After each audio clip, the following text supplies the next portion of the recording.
من الشيطان الرجيم. بسم الله الرحمن الرحيم. الحمد لله رب العالمين. الصلاة والسلام على سيدنا محمد وعلى آله وأصحابه أجمعين. اللهم رب اشرح لي صدري ويسر لي امري واحلل عقدة من لساني يفقهوا قولي. اللهم رب يسر ولا تعسر. رب زدنا علما وحلما وحفظا وعقلا وادبا كاملا. رب تمم بالخير والسعادة برحمتك يا ارحم الراحمين.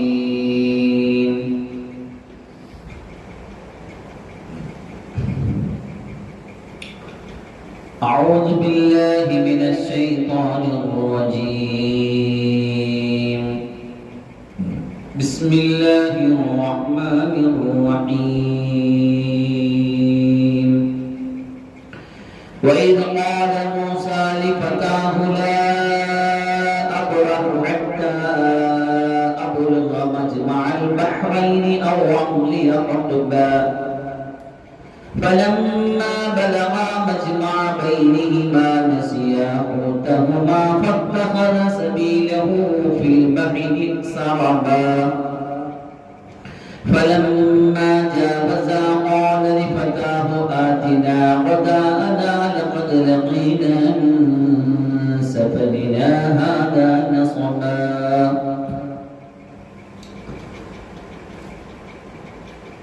عن ابي هريره رضي الله عنه ان رسول الله صلى الله عليه وسلم قال انما سمي الخضر عليه السلام انه جلس على فروه بيضاء فاذا هي تهتز من خلفه خضراء او كما قال سيدنا رسول الله صلى الله عليه وسلم.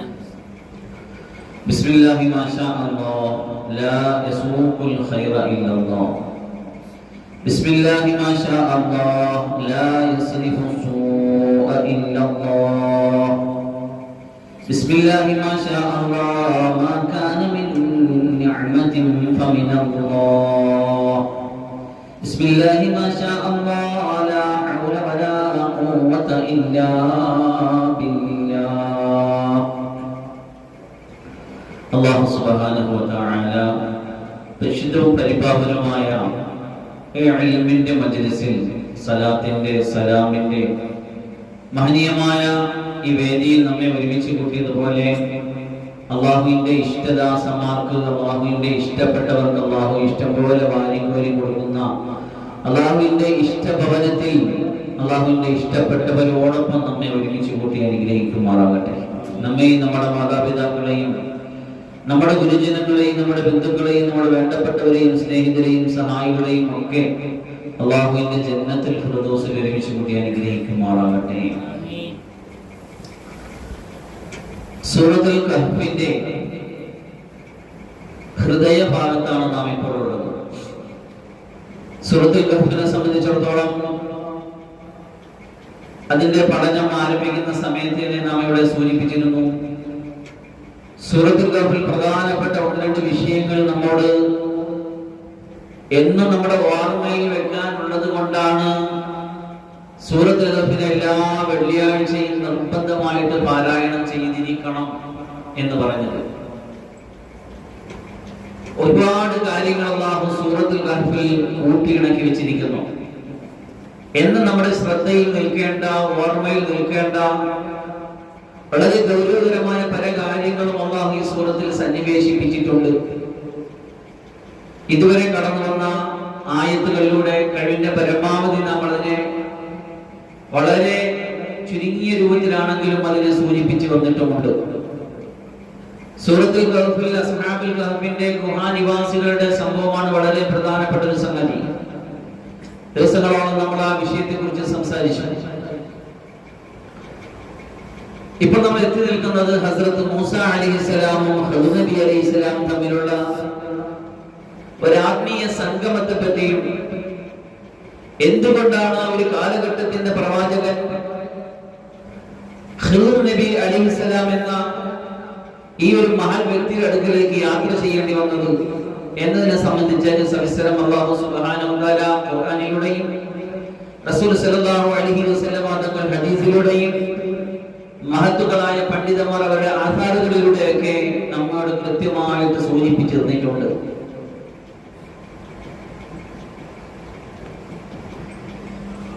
നമ്മൾ കാണുന്ന പ്രകടമായ ഇസ്ലാം മാത്രമല്ല ഇസ്ലാം.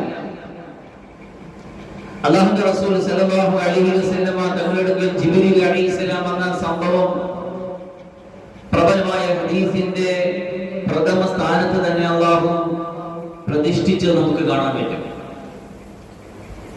സഹീഹ് ബുഖാരിയുടെയും മറ്റ് ഹദീസ് ഗ്രന്ഥങ്ങളിലൊക്കെ ആദ്യത്തിൽ ഹദീസ് ജിബ്രീൽ എന്ന് പറഞ്ഞിട്ട് ജിബ്രീൽ അലൈഹിസ്സലാം വരുന്നു.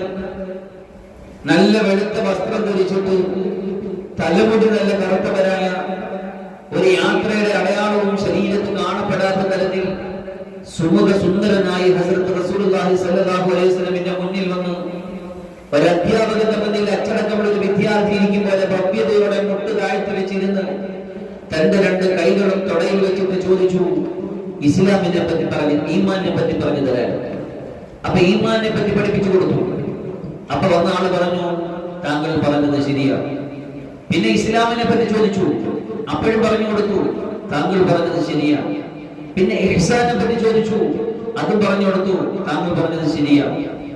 എന്ന് വെച്ചാൽ അള്ളാഹുവിന്റെ ദീനുൽ ഇസ്ലാം നമ്മൾ കാണുന്ന പ്രകടമായ അമലുകളും കർമ്മങ്ങളും മാത്രമല്ല, നമ്മുടെ ഹൃദയത്തിൽ നമ്മൾ കാത്തു സൂക്ഷിക്കുന്ന വിശ്വാസങ്ങളും മാത്രമല്ല, നമ്മുടെ ആത്മാവുമായിട്ട് ബന്ധപ്പെട്ട മൂന്നാമതൊരു ഘടകം കൂടിയുണ്ട്.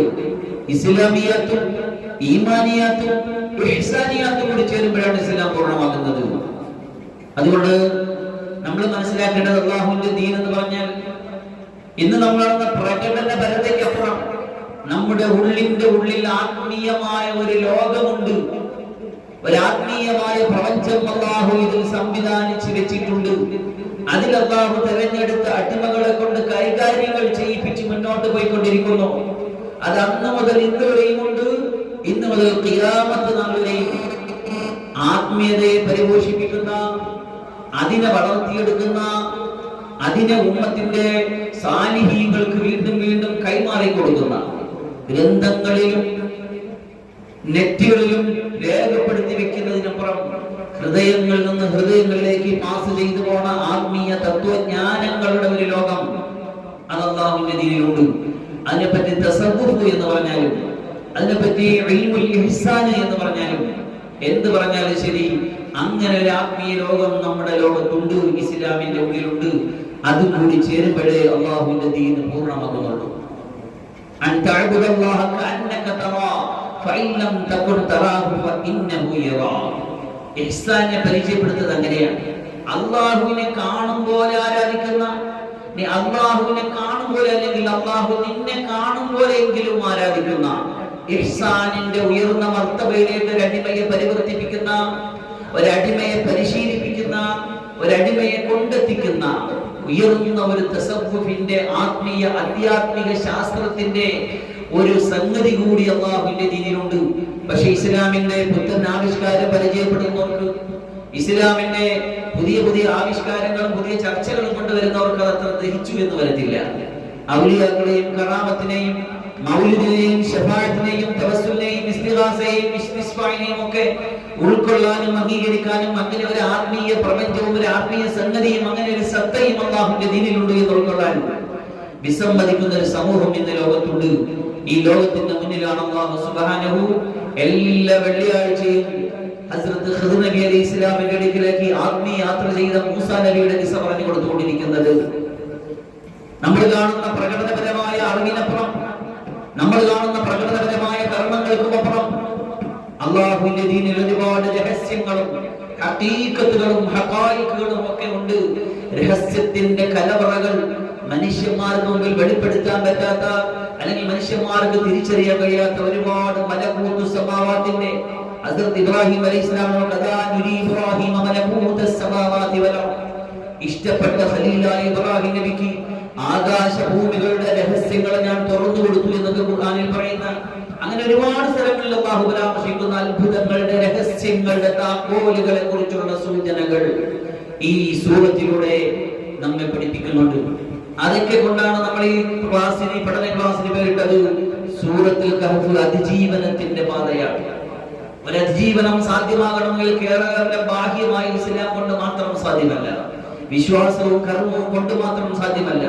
നമ്മുടെ ഉള്ളിൽ അല്ലാഹു സന്നിവേശിപ്പിച്ചിരിക്കുന്ന ആത്മാവിനെ പരതിയെടുത്ത് അതിന്റെ ആർത്തിയെ കണ്ടെത്തി അതിന്റെ ഉടമസ്ഥനിലേക്ക് യാത്ര ചെയ്യിപ്പിക്കുമ്പോൾ അർഹരായുടെ കയ്യിൽ കൊണ്ടുവച്ചതിനെ പരിശീലിപ്പിച്ച് അതിനെ തർബിയത്ത് ചെയ്ത് ഒരു ഘട്ടത്തിൽ നിന്നും മറുഘട്ടത്തിലേക്ക് അവിടെ നിന്നും അടുത്ത ഘട്ടത്തിലേക്ക് യാ അയ്യതുഹൻ നസ്സുൽ മുത്മഇന്ന എന്ന അല്ലാഹുവിന്റെ ഖുർആനിന്റെ സംബോധനയ്ക്ക് യോഗ്യമാകുന്ന തരത്തിലേക്ക് ആത്മാവിനെ പരിപോഷിപ്പിക്കുന്ന ഒരു ആധ്യാത്മിക വിജ്ഞാനത്തിന്റെ ശാഖ കൂടി ചേരുമ്പോഴേ അല്ലാഹുവിന്റെ ഇസ്ലാം പൂർണ്ണമാകുന്നുള്ളൂ. അത് അടിവരയിട്ട് പ്രഖ്യാപിക്കുന്ന ഒരു സംഗതിയാണ് സൂറത്തുൽ കഹ്ഫിൽ അല്ലാഹു സുബ്ഹാനഹു മൂസ അലൈഹിസ്സലാമിനെ ഖുദ് നബിയുടെ അടുത്തേക്ക് പറഞ്ഞുവിട്ട ഈ ആധ്യാത്മിക യാത്ര കൊണ്ട് നമ്മൾ പഠിക്കേണ്ടിയിരിക്കുന്നത്. സൂറത്തുൽ കഹ്ഫിൽ അല്ലാഹു സുബ്ഹാനഹു വ തആല സംഭവം തുടങ്ങുന്നത് ഇങ്ങനെയാണ്: وَإِذْ قَالَ مُوسَى لِفَتَاهُ لَا أَبْرَحُ حَتَّى أَبْلُغَ مَجْمَعَ الْبَحْرَيْنِ أَوْ أَمْضِيَ حُقُبًا മൂസ അലൈഹിസ്സലാം തന്റെ യുവാവിനോട് പറഞ്ഞ സന്ദർഭമാണ്. ഞാൻ രണ്ട് സമുദ്രങ്ങൾ ഒന്നിച്ചു ചേർന്ന മജ്മഉൽ ബഹ്റൈനിൽ എത്തുവരെ, അല്ലെങ്കിൽ വർഷങ്ങളോളം സഞ്ചരിച്ച് ആ സ്ഥലം കണ്ടെത്തുന്നത് വരെ യാത്ര തുടരാൻ തീരുമാനിച്ചിരിക്കുകയാണ്. എന്തിനായിരുന്നു ഈ യാത്ര? എന്തായിരുന്നു അതിന്റെ സാഹചര്യം? ഉലമാക്കൾ മുഫസ്സിരികൾ അതിന്റെ സാഹചര്യം നമുക്ക് മനസ്സിലാക്കി തരുന്നുണ്ട്. മൂസ അലൈഹിസ്സലാം ഫിർഔനിന്റെ കീഴിൽ അടിച്ചൊടുക്കപ്പെട്ട് കഴിഞ്ഞിരുന്ന ബനൂ ഇസ്രായേലിനെ അവിടെ നിന്ന് മോചിപ്പിച്ച് നാട്ടിൽ കൊണ്ടുവന്നു ഒരുപാട് അത്ഭുതങ്ങൾ കടമ്പകൾ താണ്ടിക്കടന്നിട്ട് മൂസ അലൈഹിസ്സലാം ബനൂ ഇസ്രായേലിനെ കൊണ്ടുവന്ന് താമസിപ്പിച്ച് ഒരുപാട് അനുഗ്രഹങ്ങളുടെ കലവറകൾ അവരുടെ മേൽ തുറന്നു കൊടുത്തിട്ട് ഒരിക്കൽ അവരുടെ മേൽ ഇങ്ങനെ ആത്മീയമായിട്ട് സംസാരിച്ചു കൊണ്ടിരിക്കുകയായിരുന്നു, അവർക്ക് പ്രബോധനം കൊടുത്തുകൊണ്ടിരിക്കുകയായിരുന്നു. അതിനിടയിൽ ഒരാൾ ഹസ്രത്ത് മൂസ അലൈഹിസ്സലാമിനോട് ചോദിച്ചു, ഇന്ന് ഈ ലോകത്ത് ജീവിച്ചിരിക്കുന്നതിൽ നിങ്ങളെക്കാൾ അറിവുള്ള മറ്റാരെങ്കിലും ഉണ്ടോ എന്ന് ചോദിച്ചു. ഇന്ന് ഈ ഭൂമിയിൽ, ഇന്ന് ഈ ഭൂമുഖത്ത് നിങ്ങളെക്കാൾ അറിവുള്ള ആഴമായിട്ടുള്ള പണ്ഡിതരായിട്ടുള്ള വേറെ ആരെങ്കിലും ഉണ്ടോ എന്ന് ചോദിച്ചു. ഈ ചോദ്യം കേട്ട് മൂസ അലൈഹിസ്സലാം ആ സാധുവിന് കൊടുത്ത മറുപടി ഇങ്ങനെയായിരുന്നു: ഇല്ല. മൂസ അലൈഹിസ്സലാം കൊടുത്ത മറുപടി അല്ലാഹുവിന്റെ അടുക്കൽ കൃത്യമായ മറുപടിയാണ്, ഒരു തെറ്റായ മറുപടിയല്ല. ഒരു കാലഘട്ടത്തിന്റെ നബി, ഒരു കാലഘട്ടത്തിന്റെ റസൂൽ എന്ന് പറഞ്ഞാൽ ആ കാലഘട്ടത്തിൽ ഏറ്റവും വലിയ ആഴമായിരിക്കും, ആ കാലഘട്ടത്തിൽ ഏറ്റവും വലിയ ആൾക്കാരായിരിക്കും, ആ കാലഘട്ടത്തിൽ ഏറ്റവും വലിയ അഹക്കമായിരിക്കും. എന്ന് പറഞ്ഞാൽ ഏറ്റവും വലിയ പണ്ഡിതൻ, ഏറ്റവും വലിയ ബുദ്ധിമാൻ, ഏറ്റവും വലിയ ഫിറ്റ്നസ് ഉള്ള ആൾ, എല്ലാം കൊണ്ടും ശാരീരികമായിട്ടും പിന്നെ സാമർത്ഥ്യം കൊണ്ടും എല്ലാം കൊണ്ടും ആ കാലഘട്ടത്തിന്റെ സൂപ്പർ സ്റ്റാർ ആയിരിക്കും ആ കാലഘട്ടത്തിന്റെ നബി. പക്ഷെ ചോദിച്ച ചോദ്യത്തിന് മറുപടി കൊടുത്തപ്പോ അല്ലാഹു അഅലം എന്ന് പറയേണ്ടിയിരുന്നു. അതായിരുന്നു അല്ലാഹുവിന് ഇഷ്ടപ്പെട്ട മറുപടി. അത് അല്ലാഹുവിലേക്ക് ചേർത്ത് വെച്ചിട്ട് അത് അല്ലാഹുവിനെ അറിയാവൂ എന്ന് പറഞ്ഞിരുന്നെങ്കിൽ കൊള്ളാമായിരുന്നു. അതായിരുന്നു അല്ലാഹുവിന് ഇഷ്ടം. അപ്പൊ ഈ ഒരു സംഭവത്തിന്റെ അടിസ്ഥാനത്തിൽ അല്ലാഹു സുബ്ഹാനഹു വ തആല മൂസ നബി അലൈഹിസ്സലാത്തു വസ്സലാമിന് ആ വിഷയത്തിൽ ഒരു പരിശീലനം കൊടുക്കാൻ തയ്യാറായി. മൂസ നബി അലൈഹിസ്സലാമിന് മാത്രമല്ല, നമ്മളെ പോലെ പിൻഗാമികളായിട്ട് വരാനിരിക്കുന്ന ലോകത്തുള്ള മനുഷ്യ മക്കൾ, കോടാനുകൂടി മനുഷ്യ മക്കളുടെ മുന്നിൽ ഒരു രഹസ്യത്തിന്റെ കലവറകളുടെ താക്കോലായിരുന്നു മൂസ നബി അലൈഹിസ്സലാമിന്റെ കയ്യിൽ അല്ലാഹു കൊടുത്തത്. എന്നിട്ട് മൂസ അലൈഹിസ്സലാം പറഞ്ഞു, അല്ല. ജിബ്രീൽ അലൈഹിസ്സലാമിനെ മൂസ അലൈഹിസ്സലാമിന്റെ അടുക്കലേക്ക് പറഞ്ഞു വിട്ടിട്ട് പറഞ്ഞു, ഇങ്ങനെയായിരുന്നു പറയേണ്ടിയിരുന്നത്, മൂസയേക്കാൾ ആഴമായ ആൾ ഇന്ന് ഭൂമിയിൽ വേറെ ജീവിച്ചിരിപ്പുണ്ട് എന്ന് പറഞ്ഞു. അപ്പൊ മൂസ അലൈഹിസ്സലാം അത്ഭുതപ്പെട്ടു പോയി. അങ്ങനെയുണ്ടോ? എന്നേക്കാൾ ആഴമായിട്ടുള്ള പണ്ഡിതരായിട്ടുള്ള ഇന്ന് ഈ കാലത്ത് ജീവിച്ചിരിപ്പുണ്ടോ? അതെ. അതാരാണ്? എന്റെ ഒരു അടിമ ഒരു സ്ഥലത്തുണ്ട്, നീ അവിടെ പോയിട്ട് എന്റെ അടിമയൊന്ന് കാണണം. അവശേഷിച്ചത് എവിടെ ഉണ്ടാകുക? മജ്മഉൽ ബഹ്റൈൻ. രണ്ട് സമുദ്രങ്ങൾ ഒന്നിച്ചു ചേർന്നൊരു ഭാഗം. അപ്പൊ ആ ആളിനെ തേടി നീ യാത്ര ചെയ്യണം. ഒരു വൈജ്ഞാനിക ആധ്യാത്മിക യാത്രയുടെ തുടക്കമാണ് അവിടെ. അപ്പൊ ചോദിച്ചു, എന്താണ് കണ്ടെത്താനുള്ള അടയാളം? പറഞ്ഞു, ഒരു മത്സ്യത്തെ പൊരിച്ചെടുത്ത് ഒരു കൂടയിലാക്കി സഞ്ചിയിലാക്കി അതുകൊണ്ട് യാത്രയാണ്. എവിടെ വെച്ചാണോ മത്സ്യം നിങ്ങൾക്ക് മിസ്സാകുന്നത്, നഷ്ടപ്പെട്ടു പോകുന്നത്, അവിടെ നിൽക്കേണ്ട അടിമയെ കണ്ടെത്താൻ പറ്റും. അങ്ങനെ ഹസ്രത്ത് മൂസ അലൈഹിസ്സലാമും യൂശഅ ഇബ്നു നൂൻ എന്നറിയപ്പെടുന്ന നമ്മുടെ മൂസ അലൈഹിസ്സലാം തന്റെ ഫത്തയോട് യുവാവിനോട് പറഞ്ഞ സന്ദർഭം, ആ ഫത്ത പിന്നെ നബിയായ അലൈഹിസ്സലാം മഹാനായ യൂശഅ നബിയെ കുറിച്ചാണ് ഈ പറയുന്നത്. നബിയോടൊപ്പം ഈ ആധ്യാത്മിക യാത്രയിൽ നബിക്ക് ഖിദ്മത്ത് ചെയ്തുകൊണ്ട് സേവകനായിട്ട് പുറപ്പെട്ട യുവാവ്, ആ യുവാവിനെ കൂട്ടി ആ യുവാവും ഈ മൂസ നബിയുമായിട്ട് ഈ മത്സ്യവും കയ്യിൽ കരുതിയിട്ട് യാത്ര പുറപ്പെട്ട കാര്യമാണ് പറയുന്നത്. അപ്പൊ യുവാവിനോട് മൂസ അലൈഹിസ്സലാം പറഞ്ഞു, മജ്മഉൽ ബഹ്റൈൻ എത്തുന്നത് വരെ, അല്ലെങ്കിൽ ആ മജ്മഉൽ ബഹ്റൈൻ കണ്ടെത്താൻ വർഷങ്ങളോളം സഞ്ചരിച്ചാലും 80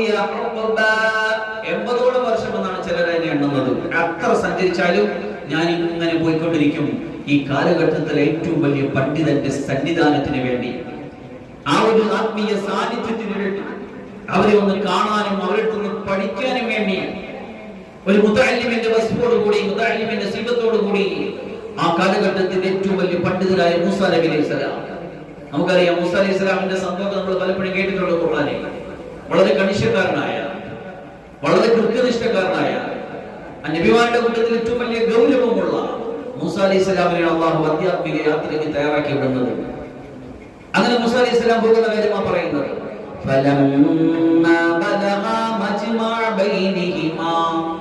അങ്ങനെ രണ്ടൊരു യാത്ര ചെയ്ത് പോയി മജ്മഉൽ ബഹ്റൈൻ എത്തി. അവിടെ ഒരു പാറ കണ്ടു. പാറയിൽ രണ്ടുപേരും കൂടി കുറച്ചു നേരം വിശ്രമിച്ചു. ഈ യാത്രയുടെ ബുദ്ധിമുട്ട് കൊണ്ട്, പ്രയാസം കൊണ്ട് അവിടെ കുറച്ചു നേരം വിശ്രമിച്ചു. ഈ മിക്തൽ, ഈ കൂടെ മത്സ്യം ഉണ്ടായിരുന്ന കൂടെ അവിടെ വെച്ചിരുന്നു. അവിടെ രണ്ടുപേരും വിശ്രമിച്ച് ഉറങ്ങിപ്പോയി.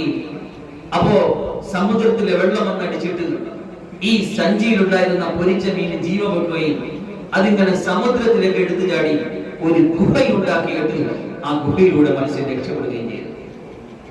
പക്ഷെ ഈ തത്സമയം ഇത് കൊണ്ടുപോയ സേവകനായ യൂശഅ അലൈഹിസ്സലാം അത് കണ്ടു. പക്ഷെ മൂസ അലൈഹിസ്സലാം ഉറങ്ങുന്നോണ്ട് ഇപ്പൊ ഉണർത്തിയിട്ട് പറയുന്നത് ശരിയല്ലല്ലോ, അതുകൊണ്ട് എന്ത് ചെയ്തു, അപ്പോഴും പറഞ്ഞില്ല. പക്ഷെ മൂസ അലൈഹിസ്സലാം ഉണർന്നു വന്നപ്പോ ഈ വിഷയം മൂസ അലൈഹിസ്സലാമിനോട് പറയാൻ യൂശഅ നബി അലൈഹിസ്സലാം മറന്നുപോയി. നമ്മൾ മുമ്പൊരിക്കൽ വിഷയം സംസാരിച്ചിട്ടുണ്ടായിരുന്നു ചെറുതായിട്ട്. ശൈത്താൻ അവന്റെ പരിശ്രമത്തിന്റെ ഫലമായിട്ട് പല നബിമാരിലും കയറി കളിച്ചിട്ടുണ്ട്. പല നബിമാരുടെയും വളരെ പ്രധാനപ്പെട്ട സങ്കീർണമായ പല സന്ദർഭങ്ങളിലും ഇബ്ലീസ് ശൈത്താൻ ഇടപെട്ടിട്ടുണ്ട് എന്ന് പറഞ്ഞ സംഭവത്തിൽ ഒരു സംഭവം ഇതായിരുന്നു. ഇവരുടെ ആധ്യാത്മിക യാത്രയിൽ വഴിതെറ്റിക്കാൻ വേണ്ടി, അവർ ആധ്യാത്മിക ഗുരുവിനെ തേടിയുള്ള യാത്രക്കിടയിൽ അവരുടെ യാത്രയിൽ ലക്ഷ്യത്തിൽ നിന്ന് വഴിതിരിച്ചു വിടാൻ വേണ്ടി, അവരെ പരിഭ്രമിപ്പിക്കാൻ വേണ്ടി ഈ യൂശഅ നബി ഒന്നും മറപ്പിച്ചത്. വീണ്ടും അവർ ഒരു രാത്രിയും പകലൊക്കെ യാത്ര ചെയ്തു പോയി. അങ്ങനെ യാത്ര ചെയ്തു പോയി ഒരു സ്ഥലത്ത് ചെന്നപ്പോ ക്ഷീണിച്ച് അവശരായി. അപ്പോ മൂസ അലൈഹിസ്സലാം ഫത്തയോട് പറഞ്ഞു, യുവാവിനോട് പറഞ്ഞു, നമ്മുടെ ഭക്ഷണം കൊണ്ടുവരും, വല്ലാത്ത നമ്മൾ പ്രയാസപ്പെട്ടിരിക്കുന്നു. അതിനകത്ത് പറയുന്നു,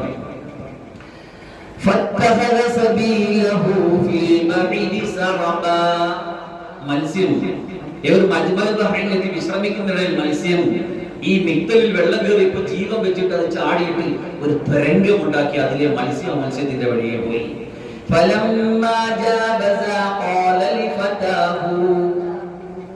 തഫ്സീറുകളിൽ കാണാം, അത്ര നേരവും ഇല്ലാത്ത പ്രയാസം അതുമുതൽ അനുഭവപ്പെടാൻ തുടങ്ങി. കൃത്യമായ നിർദ്ദേശങ്ങൾ പാലിച്ചുകൊണ്ട് അള്ളാഹുവിന്റെ ഭാഗത്തുനിന്ന്, റസൂലിന്റെ ഭാഗത്തുനിന്ന്, മശായിഖിന്റെ ഭാഗത്തുനിന്ന് കൃത്യമായിട്ടുള്ള ഗൈഡൻസും നിർദ്ദേശവും പാലിച്ചു പോകുന്നിടത്തോളം നമുക്കൊരു നസബും ഉണ്ടാവില്ല, ഒരു പ്രയാസം ഉണ്ടാവില്ല. അതിലംഘിക്കുമ്പോഴാണ് നമുക്ക് പ്രയാസങ്ങൾ വന്നു ചേരുന്നത്. ഇതുവരെയും ഇല്ലാത്ത പ്രയാസം മത്സ്യം നഷ്ടപ്പെട്ട് മിസ്സായി പോയി കഴിഞ്ഞതിന് ശേഷമുള്ള യാത്രയിൽ അനുഭവപ്പെടാൻ തുടങ്ങി.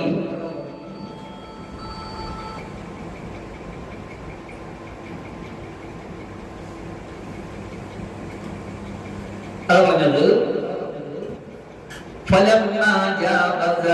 ഈ മജ്മഅൽ ബഹ്റൈൻ കഴിഞ്ഞു പോയപ്പോ, മത്സ്യം ചാടിപ്പോയതിനു ശേഷം അവർ മുന്നോട്ട് പോയപ്പോ ഖാല ലി ഫതാഹു, തന്റെ യുവാവിനോട് പറഞ്ഞു, ആതിനാ ഗദാഅനാ, നമ്മുടെ ഭക്ഷണം കൊണ്ടുവരി. ലഖദ് ലഖീനാ മിൻ സഫരിനാ ഹാദാ നഖബാ, ഈ യാത്രയിൽ കുറച്ച് റിസ്ക് അനുഭവിക്കേണ്ടി വന്നിരിക്കുന്നു, കുറച്ച് ബുദ്ധിമുട്ട് അനുഭവിക്കേണ്ടി വന്നിരിക്കുന്നു. അങ്ങനെ തന്നെയാണ് ഇൽമിന്റെ വഴിയിൽ, ഹിദായത്തിന്റെ വഴിയിൽ, അല്ലാഹുവിനെ കുറിച്ചുള്ള അന്വേഷണത്തിന്റെ വഴിയിൽ യാത്ര ചെയ്യുമ്പോൾ റിസ്ക് അനുഭവപ്പെടും, വിഷമങ്ങൾ അനുഭവപ്പെടും, പ്രയാസങ്ങൾ നേരിടേണ്ടി വരും. അവിടെ പറയാൻ നമ്മളിതായി ഇപ്പോൾ പ്രയാസം അനുഭവപ്പെട്ടിരിക്കുന്നു. ലഖദ് ലഖീനാ മിൻ സഫരിനാ, നമ്മൾ ഈ യാത്രയിൽ നസബിനെ അനുഭവപ്പെട്ടിരിക്കുന്നു. മാത്രമല്ല ഇവിടെ മുഫസ്സിരീങ്ങൾ പ്രത്യേകിച്ച് എടുത്തു പറയുന്ന ഒരു കാര്യമുണ്ട്. ഹസ്രത്ത് മൂസ അലൈഹിസ്സലാം ഒരു കാലഘട്ടത്തിന്റെ നബിയാണ്. അവർ യാത്ര ചെയ്തു പോകുമ്പോ അവരോടൊപ്പം ഉണ്ടായിരുന്ന ഭക്ഷണം, അവർ കൂടെ ഭക്ഷണം കരുതിയിരുന്നു അത്രേ. അതായത് ചില ആൾക്കാരൊക്കെ പറയുമ്പോൾ ചെയ്യേണ്ട കാര്യങ്ങൾ ചെയ്യാതെ തവക്കുലിന്റെ കാര്യം പറയും. നിങ്ങൾ ഭയങ്കര തവക്കുലിന്റെ ആൾക്കാരാണ്. ചില ആൾക്കാർ ഹജ്ജിനും മുറയ്ക്കൊക്കെ പോകുമ്പോ ഒന്നും കൈ തരുന്നില്ല. എന്താ? അത് അപ്പൊ തന്നോളൂ. ആ സിസ്റ്റം ഇസ്ലാമിലില്ല. ചെയ്യേണ്ട കാര്യങ്ങൾ ചെയ്തു പൂർത്തിയാക്കിയിട്ടുള്ള തവക്കുലേ ഇസ്ലാമിലുള്ളൂ. നിസ്കരിക്കാൻ പോയിട്ട് ഒട്ടകത്തെ കെട്ടാതെ നിസ്കരിക്കാൻ കയറി, എന്റെ ഒട്ടകത്തെ കെട്ടാതെ അള്ളാഹ് നോക്കിയോളൂ. നിസ്കരിക്കാൻ പോകുമ്പോ വണ്ടിയിൽ ചാവി വെച്ചിട്ട് പോകണം. എവിടെ? ഞാൻ അള്ളാഹിനോട് നിസ്കരിക്കാൻ പോകുന്നത്, ചാവിയും വണ്ടിയും അമ്മ നോക്കിയോളൂ. ഈ സിസ്റ്റം ഇസ്ലാമിലില്ല. ഒട്ടകത്തെ കെട്ടിയിട്ട് പോയിട്ടുള്ള തവക്കുലേ ഇസ്ലാമിലുള്ളൂ. ചാവി പോക്കറ്റിൽ സൂക്ഷിച്ചുകൊണ്ടുള്ള തവക്കുലേ ഇസ്ലാമിലുള്ളൂ. ഭക്ഷണവും വെള്ളവും ഒക്കെ ഒപ്പം കരുതുന്ന തവക്കുലാണ് ഇസ്ലാമിലുള്ളത്. തഫ്സീറിൽ ഉലമാക്കൾ പറഞ്ഞ് മനസ്സിലാക്കി തരികയാണ്. ഒരു കാലഘട്ടത്തിന് നബിക്ക് ഭക്ഷണം കിട്ടാൻ അത് കയ്യിൽ കരുതിക്കൊണ്ടു പോയെങ്കിലേ പറ്റുള്ളൂ. നമ്മുടെ ഭക്ഷണം അടിക്കും, നമ്മളെ ഭക്ഷണം കഴിക്കുന്ന കൂടെ കരുതിയിട്ടാണ് ആ ചോദ്യം ചോദിക്കുന്നത്, ആവശ്യപ്പെടുന്നത്. ആ കൂടെ കരുതിക്കൊണ്ടുള്ള തവക്കുലാണ് ഇസ്ലാമിന്റെ തവക്കുൽ. ചെയ്യേണ്ടത് ചെയ്ത് മരുന്ന് കഴിക്കാതെ തവക്കുൽ ഇസ്ലാമിൽ ഇല്ല. ചില തരീഖത്തിലൊക്കെ അങ്ങനെയുണ്ട്. ചില തരീഖത്തിൽ ഒരുപാട് വിമർശിക്കപ്പെടുന്ന പരിസരത്തൊക്കെ ഉള്ള ചില തരീഖത്ത് ആ വിഷയത്തിൽ അസുഖം വന്നാൽ ചികിത്സിക്കില്ല, തവക്കുൽ ഇല്ല. തദാവി ചികിത്സ ഇസ്ലാമിന്റെ സുന്നത്താണ്. റസൂൽ സല്ലല്ലാഹു അലൈഹി വസല്ലം ഏറ്റവും വലിയ തബീബാണ്. തിബ്ബിൻ നബി എന്ന് പറഞ്ഞിട്ട് നബിയുടെ ചികിത്സ പ്രശസ്തമാണ്. മരുന്ന് കഴിച്ചിട്ടുള്ള തവക്കുൽ, ഭക്ഷണം കഴിച്ചിട്ടുള്ള തവക്കുൽ, ഒട്ടകത്തെ കെട്ടിയുള്ള തവക്കുൽ, ചെയ്യേണ്ടത് ചെയ്തുകൊണ്ടുള്ള തവക്കുൽ, അതാണ് നമ്മൾ ചെയ്യേണ്ടത്. അല്ലാഹു മനസ്സിലാക്കാൻ തൗഫീഖ് തരട്ടെ. ആതിനാ ഗദാഅനാ ലഖദ് ലഖീനാ മിൻ സഫരിനാ ഹാദാ നസബാ ഖാല അറഅയ്ത ഇദാ ബൈനാ ഇലാ الصخرة فإني نسيت الحوت. പേടിച്ചുകൊണ്ട് മൂസ അലൈഹിസ്സലാമിനോട് സേവകൻ പറഞ്ഞു, നിങ്ങൾ അറിഞ്ഞില്ലേ നബി, നമ്മൾ ആ പാറയിൽ കുറച്ചു നേരം വിശ്രമിച്ചു കഴിഞ്ഞപ്പോൾ ഈ മത്സ്യം ചാടിപ്പോയി. പക്ഷേ എനിക്ക് അങ്ങേടത് ഉറങ്ങിയതുകൊണ്ട് ഞാൻ പറഞ്ഞില്ല, ഉണർന്നിട്ട് പറയണമെന്നുണ്ടായിരുന്നു. ആ മത്സ്യത്തെ കുറിച്ച് പറയാൻ ഞാൻ മറന്നുപോയി. ഞാൻ പറഞ്ഞതല്ല,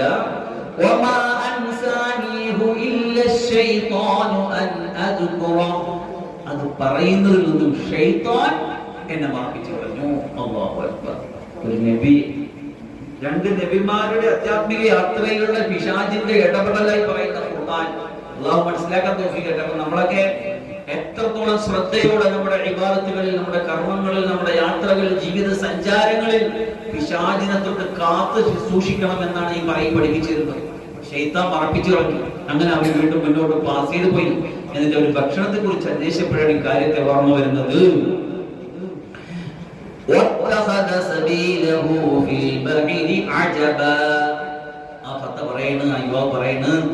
ആ മത്സ്യം സമുദ്രത്തിൽ അത്ഭുതകരമായിട്ട് രക്ഷപ്പെട്ടു പോയി നബിയേ.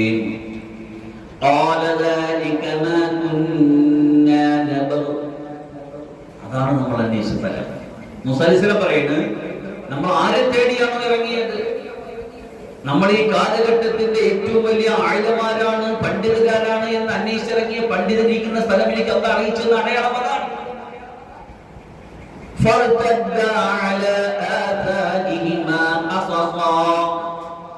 അങ്ങനെ അവർ കടന്നു വന്ന വഴികളിലൂടെ അവരുടെ കാൽപാദങ്ങളുടെ തുടർച്ചയായിട്ട് തിരിച്ചവര് പോയി. വന്ന വഴികളെ തിരിച്ചവരുടെ കാൽപ്പാടങ്ങളെ തുടർന്നുകൊണ്ട് അന്വേഷിച്ചുകൊണ്ട് തിരിച്ചുപോയി. അന്വേഷണാത്മകമായി തിരിച്ചു നടത്താം.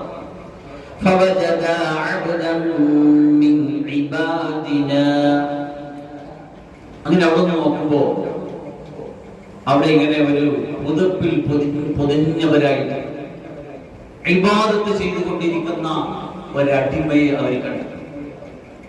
തന്റെ കാൽപാദത്തിന്റെ അടിയിൽ തുണിയുടെ ഒരറ്റം, തലയുടെ മുകളിൽ തുണിയുടെ ഒരറ്റം, അങ്ങനെ ഒരു പുതപ്പിൽ പൊതിഞ്ഞുകൊണ്ട്, പച്ച പുതപ്പാണ് എന്ന് പറയപ്പെടുന്നുണ്ട്.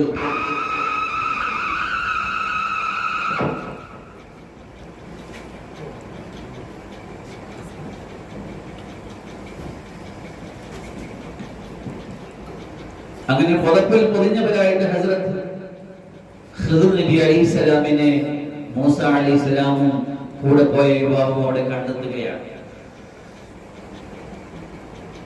അങ്ങനെ മൂസ അലൈഹിസ്സലാമിനെ ഖിദ്ർ നബി അലൈഹിസ്സലാമിന്റെ മുന്നിൽ ചെന്നപ്പോ സലാം പറഞ്ഞു. സലാം പറഞ്ഞപ്പോ ഖിദ്ർ നബി അലൈഹിസ്സലാം മൂസ നബി അലൈഹിസ്സലാമോട് ചോദിച്ചു, നമ്മുടെ ഭൂമിയിൽ, നമ്മുടെ നാട്ടിൽ ഈ സലാം എവിടുന്ന് വന്നതാണ്? നമ്മുടെ നാട്ടിൽ ഇങ്ങനെ ഒരു സലാമിന് സാധ്യതയില്ലല്ലോ, ഇത് എവിടുന്ന് വന്നതാണ്? അപ്പൊ പറഞ്ഞു, ആരാണ്? ഞാൻ മൂസയാണ്. മൂസ ബനു ഇസ്രായേൽ, ബനു ഇസ്രായേൽപ്പെട്ട മൂസയാണോ? അപ്പൊ പറഞ്ഞു, അതെ, മൂസ ബനു ഇസ്രായേൽ. എന്തൊക്കെയുണ്ട് വിശേഷങ്ങൾ? എന്താ വന്ന കാര്യം? എനിക്ക് കുറച്ച് അറിവ് പഠിക്കുന്നു, നിങ്ങളുടെ അടുക്കൽ കുറച്ച് അറിവുണ്ട്, അത് പഠിക്കാൻ വേണ്ടി ഞാൻ വന്നതാണ്. ഉടനെ ഖിദ്ർ നബി അലൈഹിസ്സലാം ചോദിക്കുകയാണ്, നിങ്ങളുടെ കയ്യിലല്ലേ തൗറാത്തുള്ളത്? നിങ്ങളൊരു കാലഘട്ടത്തിന്റെ നബിയല്ലേ? എന്നാലും നിങ്ങൾക്ക് അല്ലാഹു കനിഞ്ഞ് നൽകിയിരിക്കുന്ന ഒരു ഇൽമുണ്ട്, ആ ഇൽമിനെ കുറിച്ച് പഠിക്കാനാണ് ഞാൻ വന്നത്. അപ്പൊ ഖിദ്ർ നബി അലൈഹിസ്സലാം മൂസ അലൈഹിസ്സലാമോട് പറഞ്ഞു, എനിക്ക് അല്ലാഹു നൽകിയിരിക്കുന്ന ഇൽമ് നിങ്ങൾക്ക് പഠിക്കാൻ പറ്റിയ ഇൽമല്ല, നിങ്ങൾക്ക് അല്ലാഹു നൽകിയിരിക്കുന്ന ഇൽമ് എനിക്ക് പഠിക്കാൻ പറ്റിയ ഇൽമും അല്ല.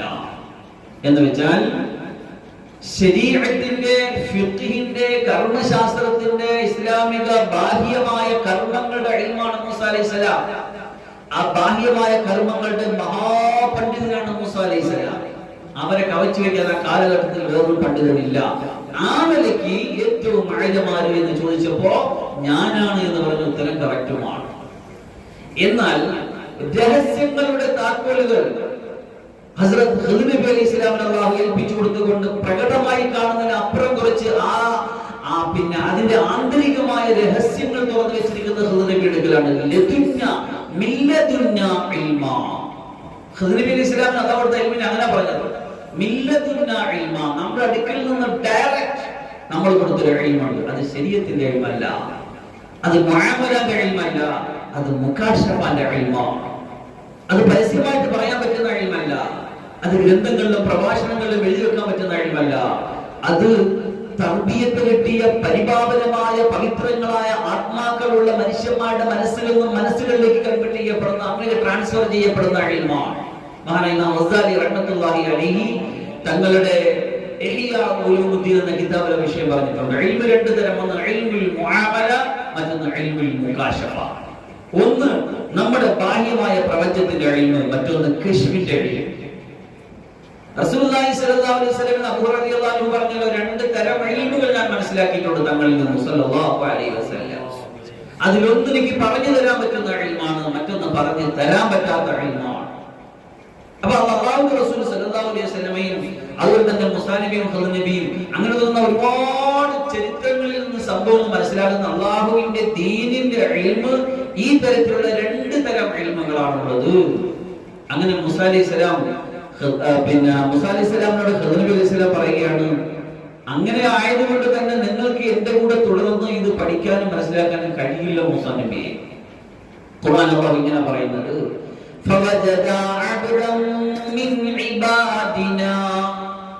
നമ്മുടെ ദാസന്മാരിൽപ്പെട്ട ഒരു ദാസനെ മജ്മഉൽ ബഹ്റൈനിൽ വെച്ച് മൂസാ അലൈഹിസ്സലാം കണ്ടെത്തി. ആതൈനാഹു റഹ്മതൻ മിൻ ഇൻദിനാ വഅല്ലംനാഹു മിൻ ലദുന്നാ ഇൽമാ. നമ്മൾ പ്രത്യേകിച്ച് റഹ്മത്ത് കൊടുത്ത് കരുണ ചൊരിഞ്ഞ ഒരടിമ, ലദുന്യായ ഇൽമു നിറച്ച ലദുന്യാ ഇൽമിന്റെ പണ്ടാരമായിട്ടുള്ള ഒരു അടിമ. ആ അടിമയെ മൂസാ അലൈഹിസ്സലാം അവരെ കണ്ടെത്തി. قال له موسى മൂസ അലൈഹിസ്സലാം നബിയോട് ചോദിച്ചു, ഹൽ അത്തബിഉക അലാ അൻ തുഅല്ലിമനി മിമ്മാ ഉല്ലിംത റുഷ്ദ, ഞാൻ നിങ്ങളെ ഒന്ന് ഫോളോ ചെയ്യട്ടോ, ഞാൻ നിങ്ങളെ ഒന്ന് തുടർന്നു വരട്ടോ, നിങ്ങളെ കൂടെ വന്നാൽ നിങ്ങൾക്ക് പഠിപ്പിക്കപ്പെട്ട അറിവിന്റെ രഹസ്യങ്ങളെ എനിക്കൊന്ന് പങ്കുവെക്കുമോ, എനിക്കൊന്ന് പറഞ്ഞു തരുമോ എന്ന് ചോദിച്ചു. ഖാല ഇന്നക ലൻ തസ്തഖീഅ മഇയ സബ്റാ, കഴിയില്ല മൂസ നബി, എന്നോട് ക്ഷമിച്ച് എന്നോട് തുടർന്ന് ഈ യാത്രയിൽ, ഈ ആധ്യാത്മിക യാത്രയിൽ എന്നോട് തുടർന്ന് ക്ഷമിച്ചു വരാൻ അങ്ങക്ക് കഴിയില്ല നബിയെ. وكيف تصبر على ما لم تحط به خبرا, അങ്ങക്ക് അറിയാത്ത, അങ്ങക്ക് മനസ്സിലാകാത്തൊരു ലോകമാണ്. മൂസ നബിയോട് പറയണം, അങ്ങക്ക് മനസ്സിലാകാത്ത അതിന്റെ രഹസ്യങ്ങളും അതിന്റെ ജ്ഞാനങ്ങളും അങ്ങക്ക് കിട്ടിയിട്ടില്ല, അങ്ങക്ക് നൽകപ്പെട്ടിട്ടില്ല. പിന്നെ എങ്ങനെ അങ്ങക്ക് ക്ഷമിക്കാൻ കഴിയും? ഇതിന്റെ പേര് എങ്ങനെ ക്ഷമിക്കാൻ കഴിയും മൂസ നബിയെ?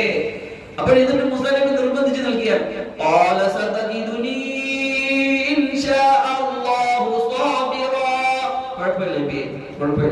ഞാൻ ക്ഷമയോടെ നിന്നോളാം, നല്ല കുട്ടിയെ പോലെ കൂടെ വന്നോളാം.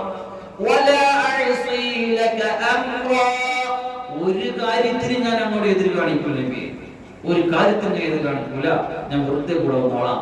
قال فإن اتبعتني فلا تسألني عن شيء حتى أحدث لك منه ذكرا.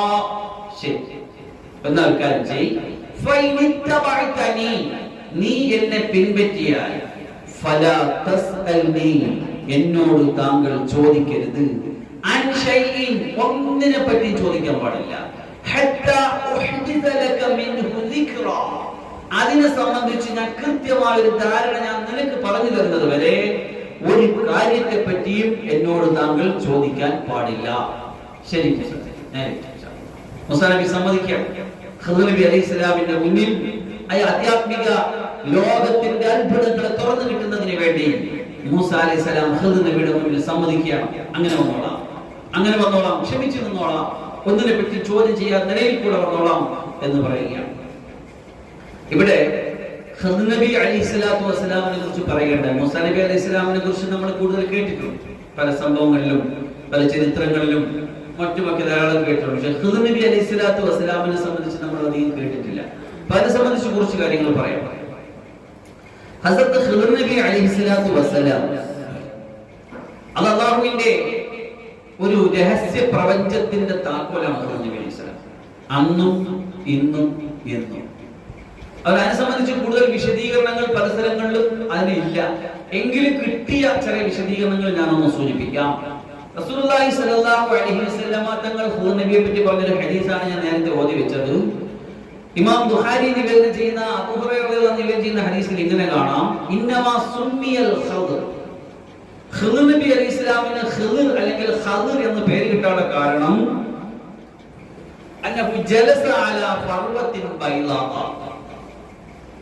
ഖിദ്ർ നബി അലൈഹിസ്സലാം ഒരു ഉണങ്ങിയ പ്രദേശത്ത് വന്നിരുന്നാൽ ഫൈദാ ഹിയ തഹ്തസു മിൻ ഖൽഫിഹി ഖദ്റാ, ഖിദ്ർ നബി അവിടെ ഇരുന്ന് എഴുന്നേറ്റ് പോയാൽ ആ സ്ഥലം പച്ചയാണ്. ഒരു ഉണങ്ങി വെളുത്ത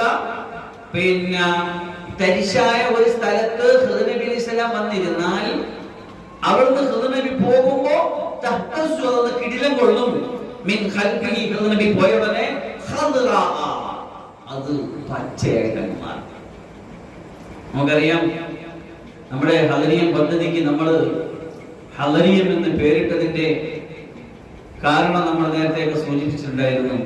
തരിശായി കിടക്കുന്ന ഭൂമിയെ പച്ചപ്പാർന്നതാക്കുന്ന ഈ ഒരു പ്രതിഭാസത്തിന്, ഈ ഒരു പദ്ധതിക്കാണ് നമ്മൾ ഹദരിയം എന്ന് പേരിട്ടത്. ഹദരിയം ഒരു മലയാളീകരിച്ച നാമമാണ്, പക്ഷെ ഹദരിയം ഉത്ഭവിച്ചത് ഖിദ്ർ നബി അലൈഹിസ്സലാമിന്റെ പേരിലാണ് നമ്മുടെ മസ്റഅത്തുള്ളത്. മസ്റഅത്തുൽ ഖിദ്ർ അലൈഹിസ്സലാം അലാ നബിയിനാ വഅലൈഹിസ്സലാത്തു വസ്സലാം.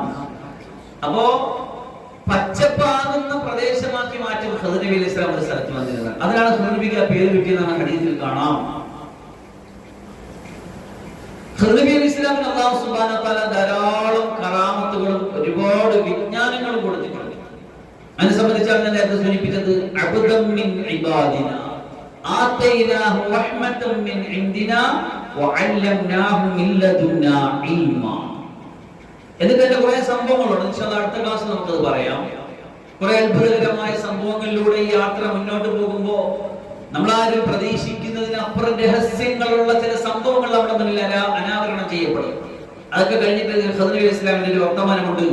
വമാ ഫഅൽതുഹു അൻ അംരി ذلك تأويل ما لم تستطع عليه صبرا. ഇതൊന്നും എന്റെ കാര്യമല്ല, ഇതൊന്നും ഞാൻ ചെയ്തു വെച്ച കാര്യമല്ല,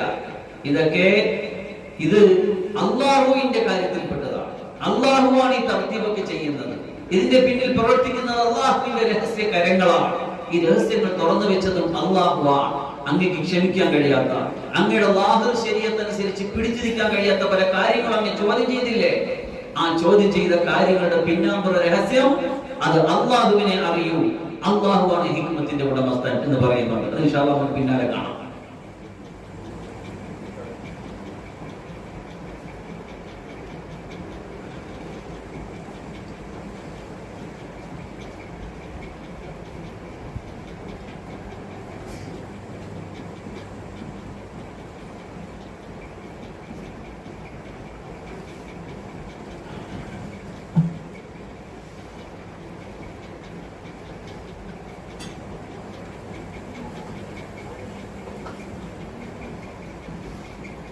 മഹാനായ റൂഹുൽ മആനിയുടെ തഫ്സീർ ആലൂസി റഹ്മത്തുള്ളാഹി അലൈഹി തങ്ങളുടെ തഫ്സീറിലെ വിഷയങ്ങൾ വിശദമായിട്ട് പറയുന്നുണ്ട്.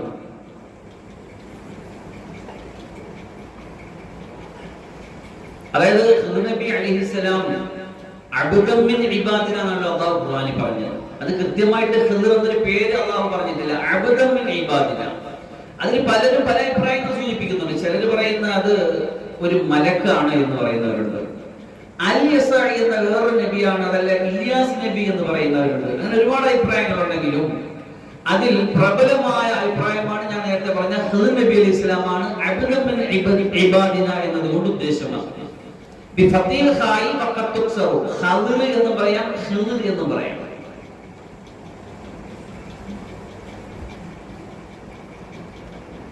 റസൂലുള്ളാഹി സ്വല്ലല്ലാഹു അലൈഹി വസല്ലം നേരത്തെ പറഞ്ഞ ഹദീസ് ഞാൻ പറഞ്ഞു, ജലസ അലാ ഫർവത്തിൻ ബൈദാ ഫൈദാ ഹിയ തഹ്തസു മിൻ ഖൽഫിഹി ഖദറാ.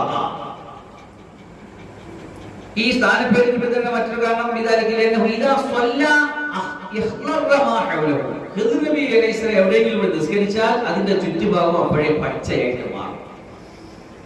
ഖദർ നബി അലൈഹി സ്വലാമിന്റെ വസ്ത്രം പച്ച നിറത്തിലുള്ളതായിരുന്നു. ഖദർ നബി അലൈഹി ഇസ്ലാമിന്റെ പേര് വലിയ എന്നാണ്. അപ്പൊ ഖദർ നബി അലൈഹി ഇസ്ലാമിന്റെ പേര് എന്തല്ല, ഖദർ നബി എന്നല്ല.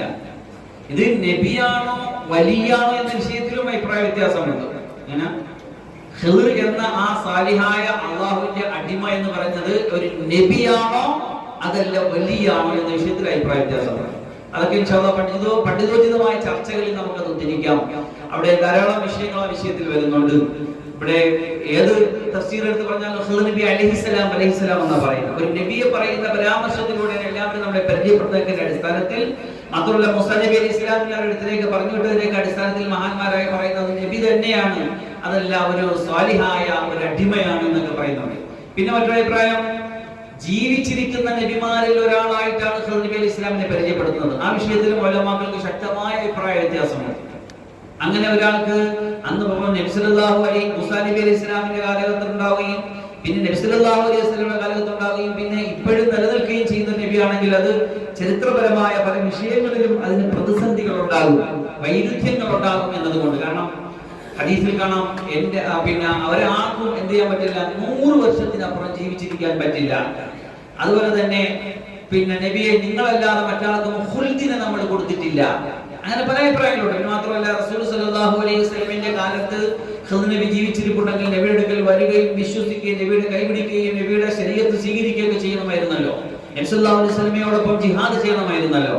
അങ്ങനെയൊന്നും സംഭവങ്ങൾ റിപ്പോർട്ട് ചെയ്യപ്പെടാത്തത് കൊണ്ട് ഖദർ നബി ജീവിച്ചിരിപ്പില്ല, അവർ വഫാത്തായി പോയിട്ടുണ്ട് എന്ന് പറയുന്നു. പക്ഷേ റൂഹുൽ മആനിയുടെ അവസാന ഭാഗം കൃത്യമായിട്ട് ഇതിന്റെ കാര്യകാരണ സഹിതം വിശദീകരിക്കുന്നുണ്ട്. ഖദർ നബി അലൈഹി സ്വലാമിന്റെ ലോകം ഒരു രഹസ്യ ലോകമാണ്. അതുകൊണ്ട് തന്നെ ഏതൊരു കാര്യം പ്രകടമായിട്ട് പറഞ്ഞാലും ഏത് പൊതു തത്വം പറഞ്ഞാലും അതിന്റെ ഒരു അപവാദം ഉണ്ടാവും. നമ്മൾ പറയുന്നതിന് ഒരു പക്ഷേ ഏതെങ്കിലും ഒരു തലത്തിൽ നിന്ന് ശരിയായിരിക്കും, പക്ഷെ മറ്റൊരു തലത്തിൽ അതിന് വ്യത്യാസം ഉണ്ടാവും. അപ്പോ ഖിദ്ർ നബി അലൈഹി സ്വലാം അങ്ങനെ പ്രകടമായിട്ട് പ്രത്യക്ഷത്തിൽ കടന്നു വരുന്ന ഒരാളല്ല. അല്ലാഹു രഹസ്യമായി കൊടുത്ത് മറ്റൊരു പ്രാപഞ്ചിക വ്യവസ്ഥയിൽ നിലനിർത്തിക്കൊണ്ടു പോകുന്ന ഒരു അത്ഭുത പ്രതിഭാസമാണ് ഖിദ്ർ നബി അലൈഹി സ്വലാം.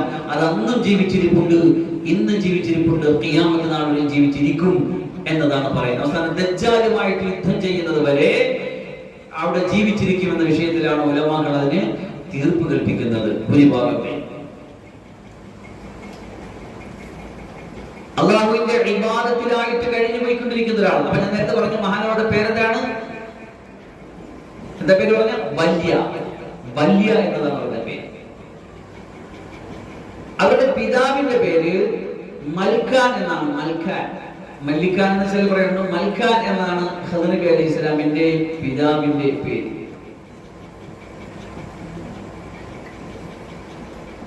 ഇമാം നവവി തങ്ങൾ അങ്ങനെ ഉദ്ധരിക്കുകയാണ്. അവരുടെ കുഞ്ഞത്തലമുണ്ട് അബുൽ അബ്ബാസ്. അബ്ബാസിന്റെ പിതാവായിട്ടാണ് ഖിദ്ർ നബി അലൈഹി സ്വലാമിനെ അറിയപ്പെടുന്നത്. ചില ഉലമാക്കളായി പറയപ്പെടുന്നത് ഇബ്നു അബ്ബാസ് എന്നുള്ളത് ഹദീസിൽ കാണാം ആദം നബിയുടെ നേരെ മോനാണ് ഖിദ്ർ നബി അലൈഹി സ്വലാം എന്ന് പറയപ്പെടുന്നുണ്ട്. പിന്നെ അഭിപ്രായം ഇങ്ങനെയുണ്ട്, അൽ-യസരി എന്ന നബിയാണ് യഥാർത്ഥത്തിൽ ഖിദ്ർ. അവർക്ക് ഇൽമിന്റെ വിശാലത, സിത്തു സമാവാത്തിനും സിത്തു അർളീൻ, 6 ആകാശങ്ങളുടെയും 6 ഭൂമിയുടെയും മുഴുവൻ ഇൽമുകളും അല്ലാഹു നിറച്ചു കൊടുത്തത് കൊണ്ടാണ് ഈ അൽ-യസർ വിശാലതയുള്ള നബി എന്ന അൽ-യസർ എന്ന നബിയാണ് ഖിദ്ർ നബി എന്ന അഭിപ്രായവും ഉലമാക്കൾ ആ വിഷയത്തിൽ പറയപ്പെടുന്നുണ്ട്. ഖിദ്ർ നബി അലൈഹി സ്വലാമിന്റെ പിതാവ് അദ്ദേഹത്തിന് ആദ്യം ഒരു വിവാഹം ചെയ്തു കൊടുത്തു, ഒരു ബിക്രായ സ്ത്രീയെ. പക്ഷെ അവരുമായിട്ട് അടുക്കാൻ തയ്യാറായില്ല. പിന്നെ ഒരു സയ്യിബിനെ വിവാഹം ചെയ്തു കൊടുത്തു, അവരുമായിട്ട് പടത്തില്ല. പിന്നെ കുറെ നാളുകൾക്ക് ശേഷം ആദ്യം വിവാഹം ചെയ്തു കൊടുത്ത ഭാര്യയുമായിട്ട് ജീവിച്ചു. അത് അവരെ കൊണ്ട് വിശ്വസിച്ച ആളായിരുന്നു. അത് ഫിർഔന്റെ ഭാര്യയാവുന്ന മാഷിത്ത റളിയല്ലാഹു അൻഹയാണ് എന്ന വിഷയത്തിൽ അഭിപ്രായപ്പെടുന്നുണ്ട്.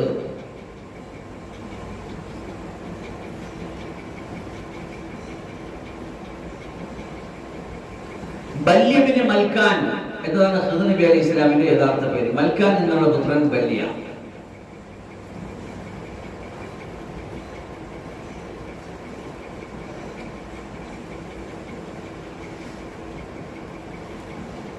ആതൈനാഹു റഹ്മതൻ മിൻ ഇൻദിനാ എന്ന് പറഞ്ഞു. അൽ മുറാദു ബിഹി ദിസ്ഖുൽ ഹലാലു വൽ ഐശുർ റഗ്ദ്. എന്റെ ഭാഗത്തു നിന്നുള്ള പ്രത്യേക റഹ്മത്ത് കൊടുത്ത ഒരു അടിമയാണെന്നുകൊണ്ട് ഉദ്ദേശം മഹാന്മാർ പറയുന്നത് ഇങ്ങനെയാണ്, ഹലാലായ ഭക്ഷണവും നല്ല വിശാലമായ ജീവിതവും ഖിദ്ർ നബി അലൈഹി സ്വലാമിന് അല്ലാഹു കൊടുത്തു അത്രേ. മറ്റൊരു അഭിപ്രായം അൽ-ഉസ്ലത്തു അനിന്നാസ്, ജനങ്ങളിൽ നിന്ന് ഏകാന്തമായിട്ട് കഴിയുക. ഒരു മനുഷ്യരിലേക്കും ആവശ്യമില്ലാതെ ഏകാന്തനായിട്ട് അല്ലാഹുവിനെ ഇബാദത്ത് ചെയ്ത് കഴിയുക. ഇതാണ് എന്റെ പ്രത്യേകത.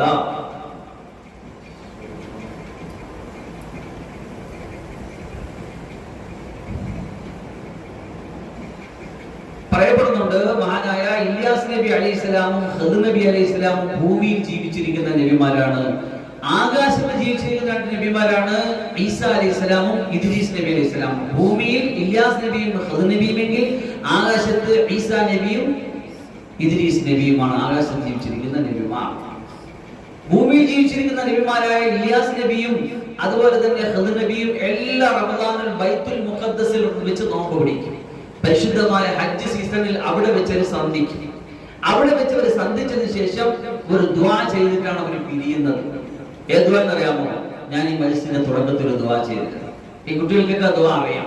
എല്ലാവരും ആ ദുആ ഒന്ന് ഉറച്ചിരിക്കാൻ കേൾക്കട്ടെ.